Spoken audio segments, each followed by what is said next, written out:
And now for the 7th episode of the Tim Gillam Show! Woo! It's the Tim Gillam Show! Wait a minute. What's going on? There was an attempted abduction backstage. Were you a part of this? No. Did you ever see the movie The King of Comedy? No. Oh, well, I think maybe she did, where they try to kidnap the host.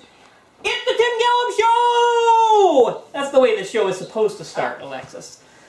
Speaking of that, last week on the show, I showed a chart, right? And this was the chart, which shows that the viewership is a little bit spotty, right? Not going in the right direction. Well, we've got an update based off the last episode. We got a new chart, and here it is. And you can see from like this point to this point is like the last episode. So as you can see, the trend is still going down. It's still going down. That's not what we want. We want to be going up. Up. It's not happening. It's still going down. Nobody's watching the show. Oh. Less and less. So you seem really perturbed about that, Alexis. Alexis, time for positives and negatives. Okay. You ready for this? Big positive this week. Possibly the biggest thing to happen to me since quarantine started. Do you know what it is? No. My dentist appointment was canceled. No dentist for me. Woo! Now you probably know, Alexis, about me. I do not like to go to the dentist. And I was hesitant to even bring that up here, but we saw the chart, right? We saw the chart. A lot of people are watching anyway. What are the chances that Dr. Tom Olson's going to be tuning into the program? You know what I mean? So I don't think we have to worry about that. Another positive. So I found out that on average, there's about 100,000 additional corona tests were administered throughout the country per day over last week. So like from last week this time to this week, every day there were 100,000 more tests, which is good because it means more testing is being done, right? And not only are more tests being done, but fewer people are actually getting it. Like the infection rate is much lower. So that's really good news. Now, you may be saying, well, I didn't hear about this, right? And the reason for that is that it didn't meet, there's like 2 criteria for news to make the mainstream media. You know what those are? One is they won't put it on unless after you read about it or you hear about it, you want to hang yourself. Oh, makes sense. That's one. And number 2, they will only publish any news that makes Donald Trump look stupid. So this didn't meet either of those criteria, so you didn't hear about it. But good news in the making. Now, Woo! That's why we're here. exactly, doing the public a service, right? A big service. So now, Alexis, with the positives come the negatives. Exactly. Now, this week in the negatives, there are a lot of conspiracy theories going around. Yeah. Have you heard some of these, Alexis? Things like the virus is caused by 5G. That Dr. Fauci is in cahoots with the drug companies. College Board is in charge of the virus. OMG. Don't Another even one. get us started on College Board here. Bill Gates is trying to take over the world, right? These are all conspiracy theorists, and people are starting to get a little concerned about all the conspiracy theories, and the big warning is stop spreading conspiracy theories unless you really have facts to back them up, right, Alexis? So that's our message to our viewing audience out there. Beware of the conspiracy theories. Stop the spread. All right. Now, another negative this week. I read this one on Facebook. Apparently in November, a spaceship landed, and a bunch of aliens got out, and they are actually the ones responsible for the coronavirus. What? Good theory. Yeah, and so they're the ones that have been spreading it, and we're all cooped up in our houses. Meanwhile, the aliens are taking over the government. They're taking over all our businesses, so that when we go back, the aliens are in control. I understand that Dr. Fauci's body has already been possessed, and that 15 of our states are now under the control of these aliens. So watch it out there, folks. The aliens are trying to take over.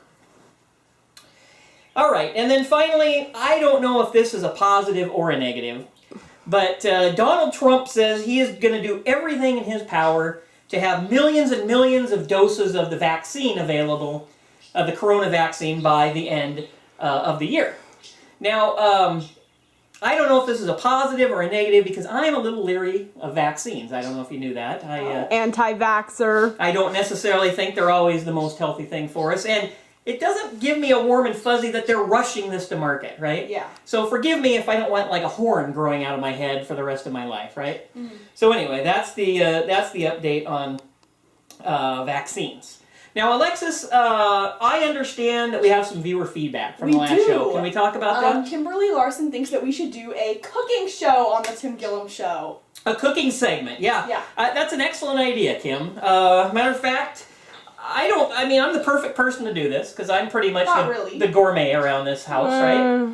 Well, no. Did you enjoy the kebabs I barbecued last night? Yeah. Barbecue's your only cooking skill. So, And nachos. I wholeheartedly agree, Kim. It's time to do a cooking segment on the Tim Gillam Show. So, let's start with one of my faves here. I'm going to kind of go through this step by step. So the first thing you do is you get out just a regular average bowl, kitchen bowl right here, right? And then you get out the Mission taco chips. Okay, are you with me so far, Alexis? It's kind of hard, confusing. And we unsnap this and we open up the chips and we just reach our hand in here, right? And we pull out the chips and we drop them in the bowl, right? That's step one. Wow, rocket science. Sorry, hopefully you're following this. And we're gonna put this to the side. Okay, the next thing you do is then you grab a little small bowl like this, about this size, right? Mm-hmm. And this is for your salsa. Wow. Because, you don't want to double dip your chips, right? That's kind of gross. So you get a little bowl, just like this. You get out your Reese's Baja Cafe Original Salsa. You open the lid, just like that. There's a little film here when you first get it, and you just pull this off really gently because you can pull a little too hard and dump the salsa right in your lap. I have done this before. Guilty as charged. So you pull that off there, just like that. We'll put the refuse back here in the bag, and then you just grab a chip, you dip it in here. Oh, I see. I've already screwed up. I dipped it in there. That's not what I'm supposed to do. Alexis, where were you on that one? It was kind of too hard of a recipe for me to follow. You see why I don't cook too much, Kim? It's pretty obvious at this point because you got to take your spoon and you've actually got to put the salsa into your little bowl, right? Now I'm not going to do too much of this because I'm gonna really have a snack later tonight. But anyway, now you dip your chip in here, right? Oh. You see what I'm saying? Let me dip get it in here. a nice little overhead view here. And then you have some delicious chips and salsa. Now, let me enjoy this for a minute. Okay. Now, Alexis, I understand that you took cooking class this fall at Kentwood High before you were shut down for quarantine. Yep. Is that correct? And you wanted to demonstrate your own project. So let me... I think it's a little harder than the chips. Let me get that set up for you here, Chips Alexis. and salsa. So if that was hard, this would probably be a little more advanced. But so first we're going to start by taking out a bowl. A nice plain bowl. So far we're similar steps. Similar, yes. Yeah. But next is a little different. We're going to get out our cereal. We're not going to use very much. We're not that hungry, but your Raisin Bran, and you're going to pour just a little bit of it in the bowl. And you have to remember to put the lid back on. Very important. Otherwise, somebody comes over, they knock it over, and your mother gets mad at all of us, right? Next step is to go to your fridge and take out your milk. Another salsa on here. But we're going to open this and just put in a little bit of milk. And notice I put my cereal in before I put the milk in. Do not put the milk in first. And then you're going to get your spoon and you're going to enjoy. Probably the most important part of the cooking is the enjoyment. Excellent. Thank you very much, Alexis. Woo! That's an outstanding job. By the way, we have some very exciting news to share on the show, right, this week. Do you want to talk about that, Alexis? So, can you put the Raisin Bran aside for the moment and get us going? Okay. My freshman year, I took a digital design class, and so I decided for our show that we should have some merch. Woo! Gillum Show merch! Yeah, buy now. So this is what I created. It's our iconic sign that says the Tim Gillam Show. And I made that on custom ink. So if you would like to pre-order, people, I think we decided $25, $30, somewhere in that range. We And don't know. operators are standing by for those pre-orders, the Tim Gillam Show merch. So thank you very much, Alexis, for getting us going on that. Now, I hate to take the show from a real virtual high here to a little bit of a downer, but we do have some sad news this week. The great comedian Jerry Stiller passed away. Now, do you know who Jerry Stiller is, Alexis? Jerry Stiller was a longtime comedian. He had a comedy team with his wife, was his comedy partner, Ann Mira. And Ann was actually on one of my favorite shows growing up, which was Alf. I didn't know if you knew that.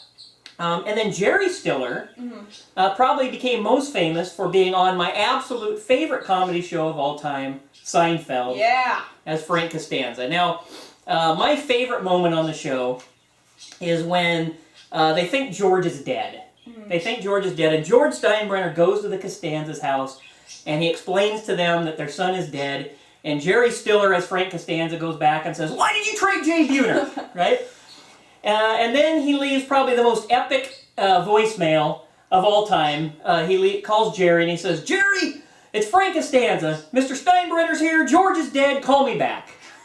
Very funny. Now, I understand that, what was your favorite Frank Costanza moment? My favorite line was, "Serenity now!" Serenity now. Yep, that's a good one. And in fact, Alexis, you have a friend named Serenity, correct? And actually, not only is she a friend, but she lives right across the street from us. And have you ever noticed that when Serenity would come over to our house, I would holler out, "Serenity now"? Did you? Yeah. Did that embarrass you a little bit when you were younger? Yeah. Now, just in all honesty, I asked Serenity one time what she thought of me always saying "Serenity now," and she told me she loved it. So, I don't know if you're buying that one, Alexis. Anyway, rest in peace, Jerry Stiller. We love you. Okay. This Monday is May 18th.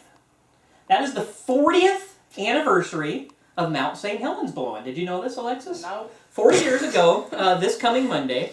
And I just wanted to tell a little story about it. Because little Tim Gillam, this was 40 years before the Tim Gillam Show. Wow. I was in the 5th grade, and it was a Sunday. We were either going to church or we were coming home from church when our neighbor told us that Mount St. Helens had blown. Well, we had some plans to drive up to my grandma's house for the day, Grandpa's mother. And we got there and we started mid-afternoon. The ash started to fall. Started falling. And by 3 o'clock, it was pitch black, dark, like it was nighttime, right? 3 o'clock. So we decided we needed to get home because we didn't know how dangerous the roads were going to be. Maybe the ash was falling like snow, Alexis. So we decided to head home, and we drove home very slowly like we were in a snowstorm. And just like now with Corona, a lot of parallels, right? Because they come on the news, and they didn't know what to tell you. Everything was conflicting, right? It was like, wear a mask. And then it was like, don't wear a mask. And then it was like, well, wear a mask, but make sure you wet it. And then like 5 minutes later is, no, don't wet your mask, right? Mm-hmm. So very much like today, we don't know what to believe. And then, so we were off school for a week and a half. Now, you guys have been off for like 2 months, but we were off school for a week and a half. And the day I went back to school, I will never forget getting on the bus for the first time, and there is a school bus full of kids wearing masks. Does that sound familiar to you? So anyway, I just wanted to share a little moment from my childhood, which, not exactly the same, but we're coming up on that anniversary, and it's the only other time in my life where I remember wearing a mask and being in public with other people wearing masks. So, what do you think of that? Yeah, that's what I thought. Okay, I wanted to have your brother on the show. Yeah. To talk about Survivor, because the 40th season of Survivor just finished up. Now, Nathan, he wants more money. He wants more money to be on the show, so he's holding out, refusing to be on the show until until he gets more money. So I just wanted to say quickly that about Survivor. This was a season, correct me if I'm wrong here, Alexis, where everybody who participated had won Survivor in the past. Yeah. It was called Winners at War. And so they all had come back and won before. Now I had a couple of ideas about future Survivor shows that they could do. You want to hear these? So the first one, we just had Winners at War. How about Losers at War? What do you think of this? So people who have been the first person voted out, they bring back everybody who was the first person voted out, and they, put him in, and then I think that's a good idea. We see, number one, who the biggest loser is, because somebody's going to get voted out. And then who might actually overcome and win. What do you think of that one? I think that's a good idea. Okay. So that's one, and then I've got an idea for, how about this one? Survivor Underwater. They have to spend all 39 days in the water. What do you think of that? I wouldn't go on that season. So all the challenges would be in the water. The food, Jeff would have to come out like holding a tray like halfway up in the water, or maybe it could be on a boat or something. But they all would have to stay in the water for 39 days. What do you think of that one? Okay.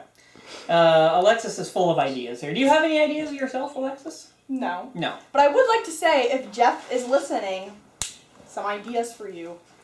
Now, I understand that they also changed the age of Survivor. It used to be you had to be 18.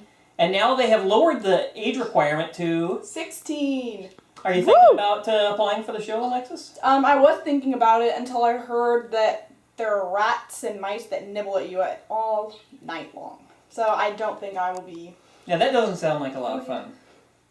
Okay, anyway, that was Survivor. It finished up this week. We congratulate Tony for being the $2 million winner. Spoiler alert.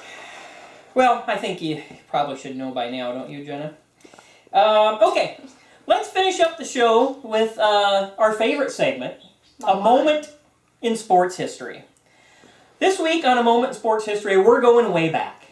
At least 7,000 years. So maybe 12,000. Thank you, Alexis. No, we're going back to Noah's Ark. Oh. So did you know, Alexis, that there was a basketball game on Noah's Ark? I didn't know that. It was very similar because they were in quarantine on the boat with all these animals, right? They were going stir crazy, right? Because they couldn't go anywhere. And so one day they broke into two teams and they had a basketball game. And the hippo, he was the best player. Oh, okay. The hippo was awesome. He was slam dunking. He was making behind the back passes. He was hitting jump shots. Nobody could stop the hippo. He was like Michael Scott, huh? You mean Michael Jordan, I think, probably, huh? No, Michael Scott. So, anyway, it's halftime of the game. And the other team is in the locker room. And the coach says, guys, we can win this game, but we got to stop the hippo. The hippo's killing us out there, right? If we can stop the hippo, we can come back and win this game.